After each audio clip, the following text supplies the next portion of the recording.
Welcome to the Shopify Happy Hour. On this show, you'll hear from Shopify founders, operators, and growth experts on marketing strategies, lessons learned from the trenches, and real e-commerce insights, all shared over a different drink or snack each episode. Today's guest is Martin Acosta, founder and CEO of Kiwa, a global brand of premium vegetable chips and better-for-you snacks sold in more than 30 countries worldwide. What started with 5 employees, basic machinery, and a mission to connect farmers to world markets has grown into a purpose-driven brand focused on wellness, sustainability, regenerative agriculture, and creating vibrant products that positively impact both consumers and farming communities across South America. Martin, welcome to the podcast. Thank you, Dan. Thank you for inviting me. Awesome. Fantastic. Well, first off, one of the favorite parts of this podcast is trying the products. So I've got here with me a couple different bags. One is the vegetable chip mix. So for anybody at home, this is a combination of beet, cassava, parsnip. Didn't know there were parsnip chips, but that's amazing. Plantain and sweet potatoes. I'm about to dive in and get this going. And what do you have over there, Martin? What are you going to be trying? I have this for my kids here. So these are tortilla chips they are grain-free, made out of cassava. And this is the chili lime flavor, which is their favorite. I also have plantain croutons, which are like a topper. So like a salad topper. Nice. Love it. Love it. So where are all of these vegetables and products being sourced? Where are they being grown? Mostly in Ecuador, in South America. So sometimes we have to buy from Peru and from Colombia as well, but mainly Ecuador. I got excited and didn't cheers. Cheers to you. Thanks for coming on. Appreciate you being here. These are super nice.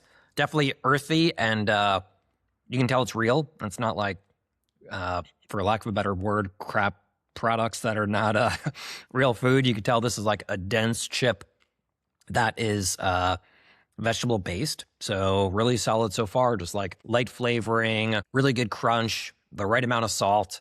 So first bite, but so far, really nice. Well done. Well, thank you very much. Yeah, the beetroot chips, try those because they only have beets. We've seen in other brands, they usually have a sweet potato and they use beetroot juice to color it. So you can read it in the ingredient list, but ours is a real beet. That's amazing. Before we dive into your journey, I always like to nerd out about how products are made. So can you talk to us about the process from how this product gets created? What does the process look like from vegetables and actual ingredients being grown to then turning into this beautiful bag of chips that I'm consuming right now? So the first thing is that we have to realize that we are based in Ecuador, my home country. So the reason why I came back after my graduate studies and working for a private equity fund a British private equity fund was because I was amazed of the nutrient density and all the things that happen in this country, because it's really one of the most mega diverse countries in the world.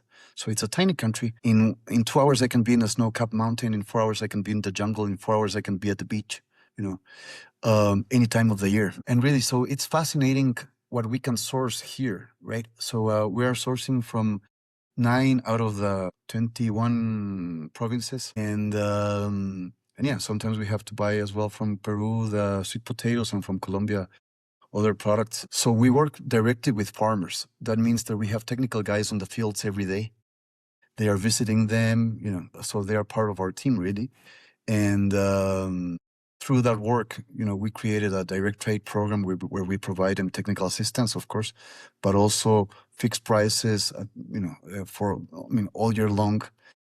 All year long is the same price because here we don't have, the 4 seasons. We only have the rainy days and the sunny days. That's it. Once the farmers, sometimes they are associations of farmers. They gather their raw material. In the case of plantains and cassava, they have to peel as well. So they send the product already peeled to us. We receive them in our manufacturing facility, which is located at almost 9,000 feet above sea level. So very high up in the Andes Mountains. We get the raw materials. We make sure that everything is processed under the right way. We have all types of quality certifications, including BRC. BRC is, you start with good manufacturing practices, HACCP, and you get up all the way. And BRC is really the highest standard that we have seen, higher than any other GSI equivalent. So we have these parameters. We work in our own facility. Yeah, sometimes we peel them, sometimes wash them. They go through the production line. In the case of tortilla chips, they are dehydrated first. So it depends on the raw material, but we have had to learn with unique raw materials such as, the native Andean potatoes, which are harvested at over 11,000 feet above sea level. So very unique raw materials. Yeah, the parsnip that we have here really is a white carrot. So plenty of unique raw materials. So along the way, we've learned how to process each one in a different way. And then we package here. Most of our sales are, private labels or under our own brand, Kiwa. And then I would probably tell you only 5% goes out as bulk. Everything else is packaged here, and we get containers, every day out to different countries, mostly the U.S. The U.S. is the majority of our sales. And then, we work with distributors, we work with brokers abroad, and we work directly with, in some cases, with retailers as well. Some of our clients include Walmart, Aldi, Costco, on and off. The thing is that we've been able to create long-term relationships with all these network that we have created over the years after participating in, I don't know, maybe five trade shows at least every year in different parts of the world. Fantastic. Thanks for sharing that. So you mentioned your manufacturing facility is 9,000 feet above sea level. So what is the reasoning is there any reason from a manufacturing standpoint that it's there, or is it just because it's closer to where everything's being grown? There's it's right in the middle of all the products, because some products are coming from the lowlands, others are coming from the highlands. So this location was perfect because of that. That's the first thing. The second thing is that we discovered that manufacturing at this height, the products, some of our products are kettle cooked, but they rarely taste as kettle cooked because something happens at this height. There's no guarantee. This is just what I've heard and what I've learned along the way. But when you manufacture the chips at sea level, for example, they come out oily and greasy. Ours don't. So something happens because of the altitude for sure. I will confirm there is zero greasiness. They're firm, crisp, and you can tell fried or cooked very, very nicely. So processes, so ingredients show up at the manufacturing facility, and then what is it? They have to be cut and then cooked and then seasoned. Is that the right flow? Yes, and before we season them, we select them. We throw out approximately 6% or 7% of all chips because they don't match our standards. So sometimes you'll open a bag of chips in a regular brand and you'll see some crumbs. Sometimes you'll see two that are sticking together. So we manually select the chips, which is a big part of the story. So a lot of focus on quality, which is our first value. We have 4 values. The first one is quality. So we have, I wouldn't say a very artisanal process. It's mostly, there's line machines for sure, but at the end, we go and make sure with our eyes that we're selecting the right products before they are packaged, before they are seasoned and packaged. The only problem with that is if you're sharing a bag and you get the chip that's blended with another chip, technically that counts as one chip. So you get the 2 for 1. So that's the one that doesn't happen with us. Yeah, that doesn't happen with us. Nice, good stuff. So let's go. So thanks for sharing some of the manufacturing steps there and why you're operating at that altitude, which makes sense. So can you talk about, let's go back to early days when you were first starting the business. Can you talk about what was your why? What was the reasoning behind it? And how did you get off the ground? Yeah, so I was working for a private equity fund, and I thought, it must be cool to be the one actually doing things. So I decided to come back to my home country, and I started looking for companies to buy. And I was thinking, about buying a bigger company. I have very good MBA, so I thought, it's going to be easy to fundraise and get investors behind me and look for a large company. And then I wasn't able to find a good one. So I started looking, I started reducing my standards until one day I saw in the newspaper, back then we still had newspapers, and in the newspaper, some people were advertising their companies for sale. So I found this tiny company that was going up in sale, was doing some advisory work, some consulting at the same time while looking for a company. And eventually one day I called back at this company. It was selling for $80,000 initially. Then it was down. The guy had no one to sell because nobody is buying or selling companies here in developing countries. It's not something that you actually do. When you start a company, you actually go make it big, or you just close it. But very few people actually buy or sell companies. So the company ended up costing me $24,000. So I had my own money, my own savings. So I bought it myself, and that's really how we started. Why did I buy this company? Because I was looking for a company where I could do 2 things: not only have financial returns on investment, but I was also very interested in the social and the environmental part. right? So you say, I say, well, plantain chips company, this is perfect because I can work with small farmers. I can get them, maybe I can certify them organic along the way and so on. So, and also I was very interested in creating a global brand. So you go out to I had traveled to many countries before, so I realized that the only product from Ecuador, was the bananas. The bananas, and in every supermarket, most of the bananas come from Ecuador. So I said, this is crazy. We're only exporting raw materials without brands. I want to create a brand. So it really, like, we started with two missions. One was creating the brand, and the second one was creating a positive impact, both in terms of society and in the environment. Amazing. So when you purchased the business, what was the distribution strategy? How were they selling product? And then what did you then do to begin growth and start increasing distribution after you first acquired the business? Yeah, so the company was selling small plantain chips bags, like less than 1 ounce, to airlines and to buses. And it's funny because we kept the airline business and we're still supplying to two large airlines here in South America, Latam and Avianca. So it's a great marketing tool. People see the product, they can read, they have enough time to read whatever we're telling them. So yeah, it had those two niche markets. But of course, it was going to be hard to grow that way. So we started, a friend of mine came back from the US and brought me a bag of a competitor and said, hey, you should try doing other types, not only plantain chips, maybe try with vegetables. So I said, well, this sounds like a good idea. So, I got the 5 people in my team to start going to the market, not to the supermarket, to the regular market, to the, like the primary market, and buy directly, raw materials that we could get here. That's how we eventually started working with sweet potatoes, with these white carrots, which seemed like parsnip, cassava, plantains. But then at some point we also said, okay, let's work on the beets. And it was a great decision because the beets is everybody's favorite in the vegetable mix that we have. So the product that you have is the original. That's still the best seller. It's probably 60% of our sales, different combinations of vegetables. So we started investing in R&D without a clear budget. And eventually things started happening. We diversified into vegetable chips. And a year later, someone came to us and offered us native Andean potato chips, which are these naturally colored potato chips that you can only get at 11,000 feet in the Andes Mountains of South America.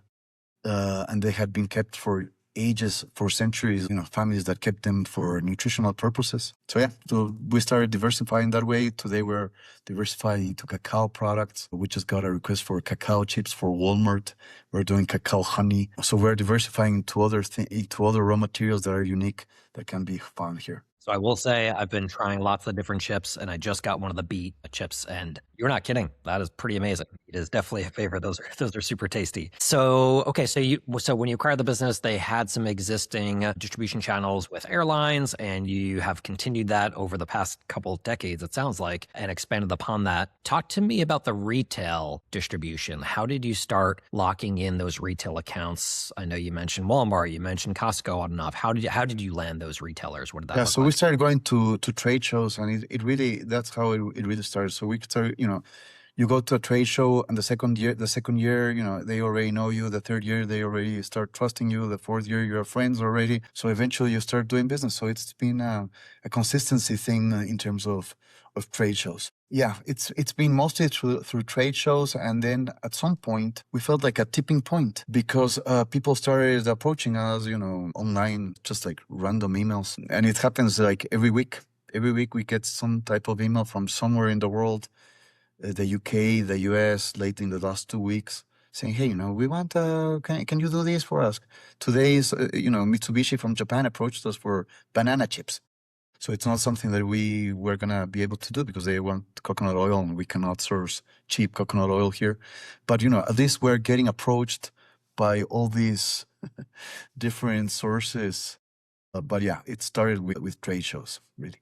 And how are these other brands or distribution channels, whether it's a brand or an actual retailer, how are they finding you now? Is it because you have your brand out there through airlines and retailers already? or are you doing any marketing to acquire those new inquiries? We do very little marketing. So we still go to trade shows, different trade shows. This year I went to one in Japan. First time we went to the Foodex trade show in Japan. We went to we're diversifying also into pets. So I went to the Global Pet Expo and we got approved as one of the startups in the as the best startups in the in a specific pavilion.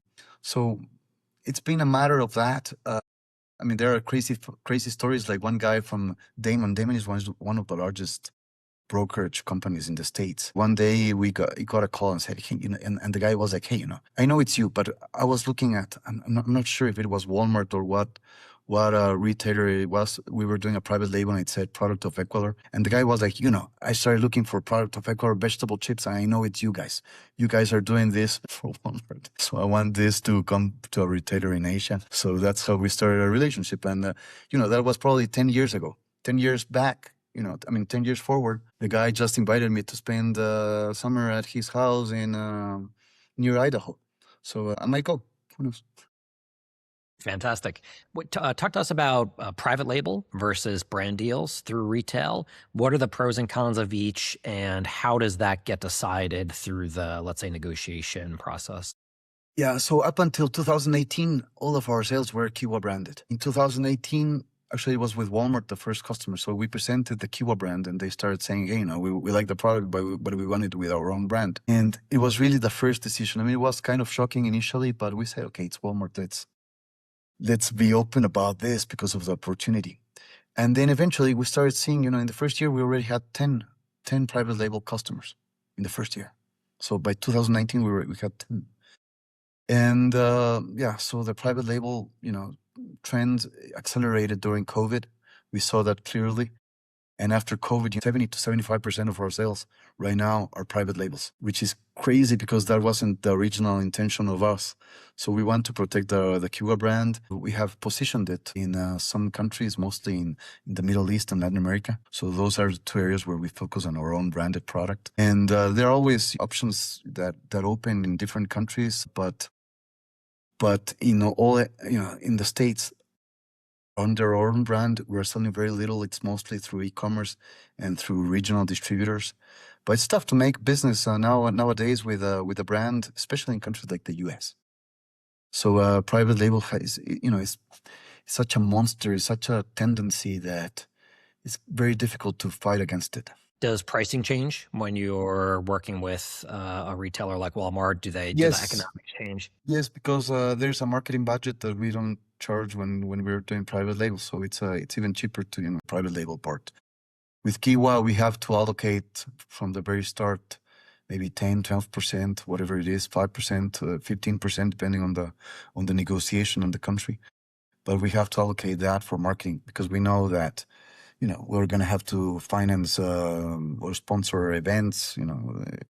The retailers are asking for things all the time. So yeah, it's a different strategy for sure. However, what we have seen is that private label has helped us offset the fixed costs. We're thinking about opening a new factory, a new manufacturing facility here in Ecuador. And yeah, private label is a big driver for that automatization or that improvement in the overall cost structure that we are facing. Love it. So I want to dive into product a little bit more. But before that, you mentioned that it sounds like trade show is the key to your kind of success with distribution, right? Consistency across trade shows. Sounds like you've been doing about 5 or so per year, and that consistency has allowed you to lock in these bigger retail partnerships. What did those conversations look like? So let's take Walmart buyer or Costco buyer or name your big box buyer who's coming by. And what do those conversations look like? And what strategies would you recommend for any, let's say, CPG founder or operator who's out there who wants to lock in those deals? What did that playbook look like? And what would you suggest to them? Yeah. So remember, I would say up until 8 years ago, you either were a manufacturer or a brand owner, right? I mean, if you think about it, especially in the States, people were very specialized. In our case, we were doing both things at the same time, which sounded like a mistake. Eventually, in the long term, proved out to be a good idea because we can do both types of business, right? But up until 8 years ago, what we were doing was crazy. It was like, I mean, very few investors were interested because they were saying, "Oh no, but are you a manufacturer or are you creating a brand?" And it was tough. It was tough to get that message across that we had a competitive advantage. But right now, I feel that after COVID, it's been a good thing to own both things, to have the brand and the manufacturing facility at the same time. And I think the main takeaway that I would have is, yeah, it's an early decision because it affects your business model, right? So in our case, we decided to do both things, but I'm not sure what's the best thing. Maybe if I were to start from scratch, I would focus on the manufacturing part specifically and only. But once you create a brand, it's like your own baby, right? You have this emotional attachment that is really difficult to let go down the road. Gotcha. Well, good for you for following where the demand was, and makes sense if Walmart is asking about private label, and that's probably a good path to go down. So let's talk about product. How do you expand new product lineups? So I'm a dog lover. I know that you've recently launched some products in the pet market. Can you talk about how you make those decisions as to whether to roll out a new product and what that testing looks like, so you can actually Yes. understand that there's demand? So the first thing is it's a continuous R&D process, right?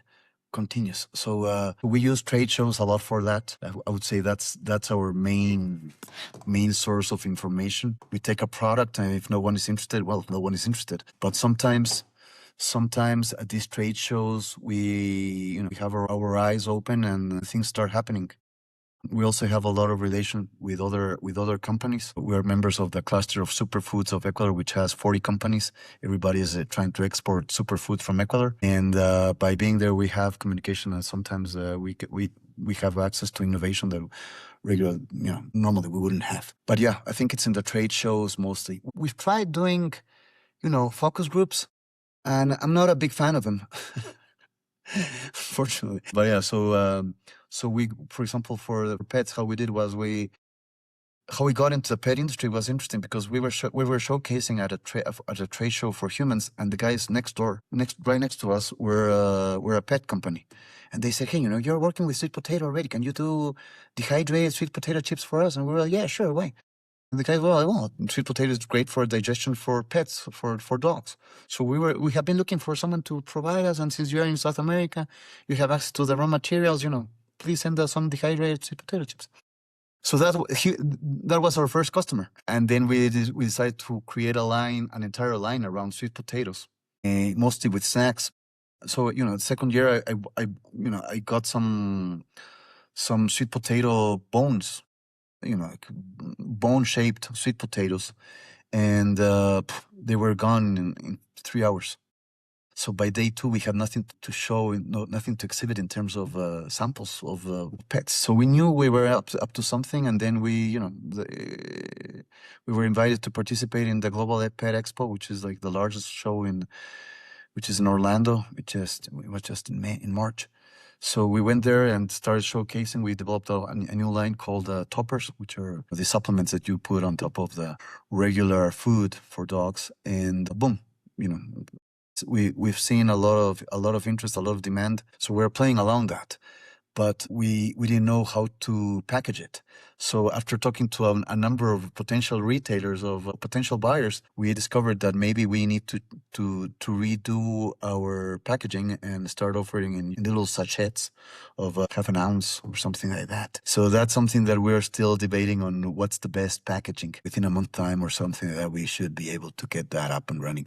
But it's a lot of interaction and going back and forth for sure. Love it. So I love that you're using trade shows for lots of your growth, including additional product testing while you're there. So, you've been running with Kiwa for a while now, and you're obviously manufacturing your own product. You've got the brand. You've got lots of relationships with retailers.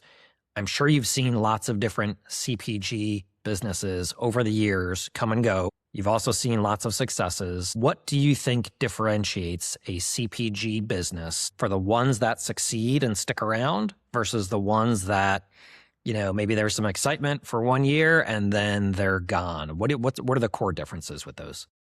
Think a lot of the companies that disappear are like Me Too's, so they are copying someone, So we used to exhibit at Expo West, which is this trade show in California, which is crazy. We stopped exhibiting there maybe 3 years ago. We're gonna return next year, hopefully. But these 3 years have been great without that show because there are a lot of people, a lot of brands. 10 years ago, venture capital was huge in this category. So a lot of people, it was a matter of how much money you attract from venture capitalists and if you are able to survive.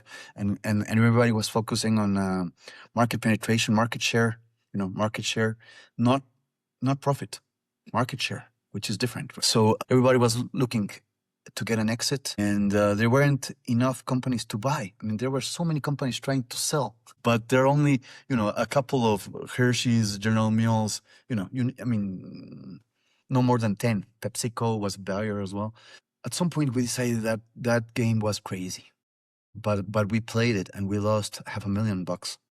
We lost an entire venture capital investment playing that game for a few months. So we were doing crazy things like going into retailers, paying slotting fees. And then 4 months later, sometimes they kicked us out. We were doing all these promotions and everybody was doing the same promotion. So you start getting into this crazy competition of who does the best promotion and you're not making any money. So that was a big mistake. We did play it around 2017 or something like that with zero success. And I don't think it was a matter of passion. I don't think it was a matter of product or branding. I think up until 8 years ago, it was a matter of how much cash you had to burn, right?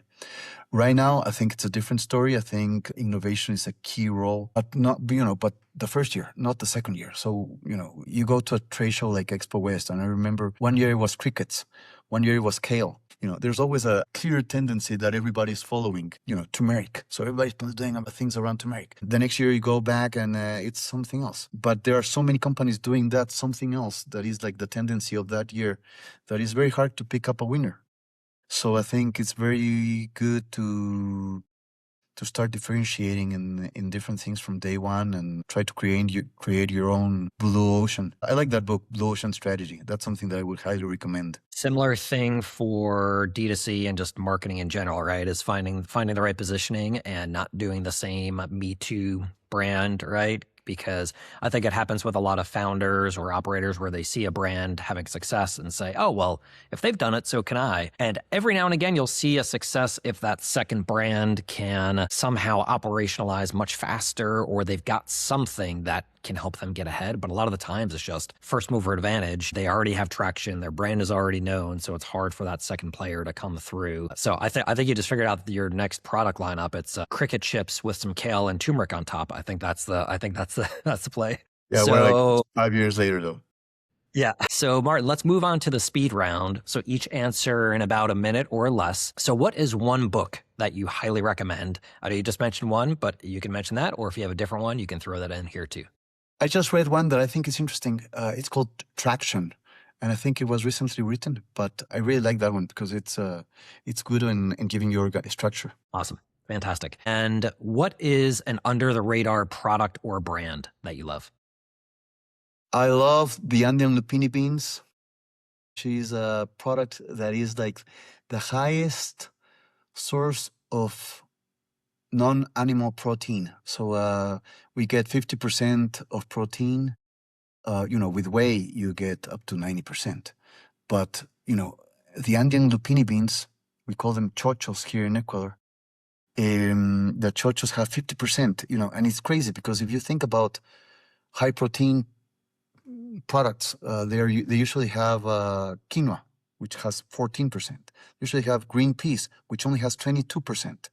The Andean Lupini bean goes from like 48 to 52%. And it's already being sold in Whole Foods under the Mikuna brand. And we've tried to do like a Me Too product, and we have failed in that one, So I know it's a fantastic product, but there's a thing with consumer education that we as Ecuadorians or as South Americans have not been able to be successful yet. But that's a fantastic product. You said it's a lupini bean? How are they typically consumed? In South America, we eat them fresh. But some people have already found ways to boil them and export them like that. It's not very attractive. but the powder, so we can sell them in powder. So you can put in a shake, for example. And it's tasteless, it's odorless, it's white. But yeah, it's just that the demand has not exploded yet. But I know that's like one of the superfoods of the future. What does it taste like if you're just eating it raw?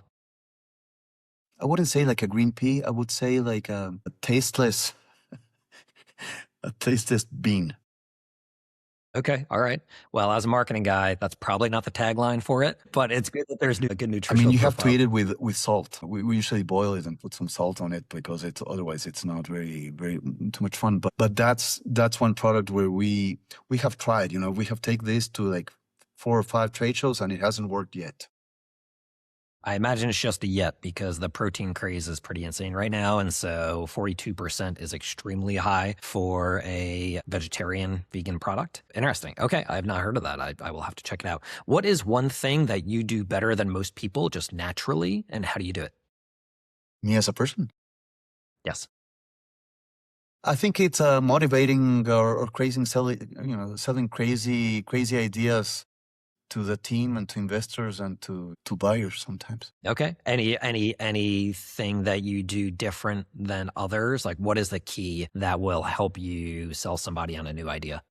I think for one thing, it's passion for sure. The second thing is a complete conviction on what we are doing as a company, on how we started the company. So we are still being loyal to how we started, why we started. The why was very important. Remember, creating the brand and having a positive impact. So for example, tomorrow, Friday, I have my entire management team going to visit these 2 associations in the highlands. One provides us with beetroots and the other one provides us with Andean potatoes, because I feel they need to see what's going on in the soil, how our farmers are working, what are their needs, how the farmers see us as a company, the importance that we have in their lives. Love it. I love that you're tying that together. What is a favorite shopping experience you've had, either in real life or online? Recently, I went to a store in Miami, and we were walking the aisles with 2 of my buddies, and both of them are also focused on the longevity craze that it's going on right now. But so I got into the mushrooms section. I said, well, I've never bought mushrooms. What can I buy? And there were so many options. So I eventually ended up buying a blend of 10 mushrooms. Okay. I thought it was perfect, for like the first time buyer, a blend that includes everything. So yeah, it might sound funny, but I love the experience of buying for the first time mushroom powder. Nice. Yeah, it's good that brand made it easy to have a variety all at once. Good stuff. Who is somebody we should have on a future episode? I like a lot of people in the natural foods industry area. I think, you're based in the U.S. and you're very focused in the U.S. market. I have a few people, maybe the guys that started Runa, the Guayusa tea. I like those 2 guys. They created. They tried educating customers. Eventually, they got out of the company. I think they have a fascinating story to tell. One of them wrote a book, and the other one is still around working with venture capital funds. I think those 2 guys I would try. Nice. Awesome. Martin, where can people connect with you to learn more? LinkedIn is a great space. LinkedIn is always great. We also have our website, kiwalife.com. Yeah, and if you want products on Amazon, I think it's the best option. Our bestseller is the 2.5 on vegetable mix. But yeah, happy to provide any information that, we're always helping, and we think that enlarging our network will always help us. Fantastic. Well, I will confirm that the beetroot and the other vegetable chips are super, super tasty, really delicious, definitely high quality, denser, and you can tell it's real food versus a lot of stuff out there that's just sort of fried nonsense. So great job on the product quality. And Martin, thank you so much for building Kiwa with such a strong focus on sustainability, innovation, and supporting farming communities across South America. And thank you so much for sharing your story and insights with us today on the Shopify Happy Hour.